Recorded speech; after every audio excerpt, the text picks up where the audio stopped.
বেরিয়ে আসছে চাঞ্চল্যকর সব তথ্য। প্রাথমিক জিজ্ঞাসাবাদে ঘাতক স্বামীকে নিয়ে লোমহর্ষক তথ্য দিয়েছেন স্ত্রী স্বপ্না।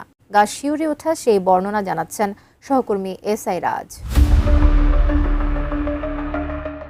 রাজধানীর পল্লবীতে দ্বিতীয় শ্রেণীর স্কুলছাত্রী 7 বছরের শিশু রামিসা আক্তারকে পর নৃশংসভাবে হত্যার ঘটনায় একের পর এক চাঞ্চল্যকর সব তথ্য বেরিয়ে আসছে।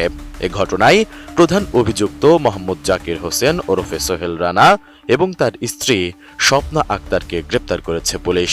পরে প্রাথমিক জিজ্ঞাসাবাদে স্বামী জাকির হোসেনকে নিয়ে লোমহর্ষক তথ্য দিয়েছেন স্ত্রী স্বপ্না আক্তার। তদন্ত সংশ্লিষ্টদের ধারণা, শিশুটি বিকৃত লালসার শিকার হয়েছিল। নির্যাতনের বিষয়টি প্রকাশ হয়ে যাওয়ার আশঙ্কায় তাকে শ্বাসরোধে হত্যা করা হয়। পরে আলামত গোপন এবং মরদেহ গুমের উদ্দেশ্যেই শিশুটির মাথা ও হাত বিচ্ছিন্ন করা হয়। ঘাতকের স্ত্রী স্বপ্নার বক্তব্য অনুযায়ী তার স্বামী বিকৃত সম্পন্ন একজন লোক এবং সে তার স্ত্রীকে বিভিন্ন সময় নির্যাতন করতেন বলেও জানান তার স্ত্রী। তবুও তাকে পালাতে সহায়তা করেছে স্ত্রী স্বপ্না।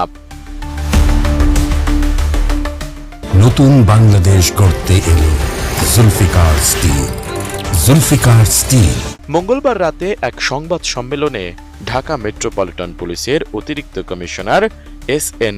নজরুল ইসলাম জানান, রামিসার মা দরজায় নক করলেও ইচ্ছাকৃতভাবে দেরিতে দরজা খোলা হয় যাতে জাকির পালিয়ে যাওয়ার সময় পায়। পরে জানালার গ্রিল কেটে সে পালিয়ে যায়। অভিযুক্ত জাকির পেশায় রিকশা মেকানিক এবং তার বিরুদ্ধে নাটোর এলাকায় সন্ত্রাস বিরোধী আইনে একটি মামলাও রয়েছে। ঘটনার সাথে জড়িত সহযোগী যে আসামি তাকে প্রথমে আমরা ধৃত করি। স্বপ্না 26, সে প্রধান মূল আসামির স্ত্রী। তদন্তে জানা যায়, নিহত রামিসার পরিবার প্রায় 17 বছর ধরে ওই ভবনেই বসবাস করলেও অভিযুক্ত দম্পতি মাত্র 2 মাস আগে পাশের ফ্ল্যাটে ভাড়া ওঠেন। মঙ্গলবার সকাল 10টার দিকে স্কুলে পাঠানোর জন্য রামিসাকে খুঁজতে গিয়ে তার মা অভিযুক্তদের ফ্ল্যাটের সামনে শিশুটির জুতা দেখতে পান। সন্দেহ হলে তিনি দরজায় বারবার নক করেন।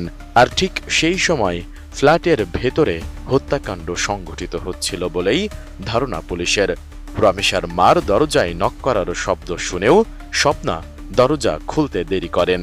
এ সময় জাকির জানালার গ্রিল কেটে পালিয়ে যায়। পরে দরজা খুলে স্বপ্না পরিস্থিতি সামাল দেওয়ার চেষ্টা করেন।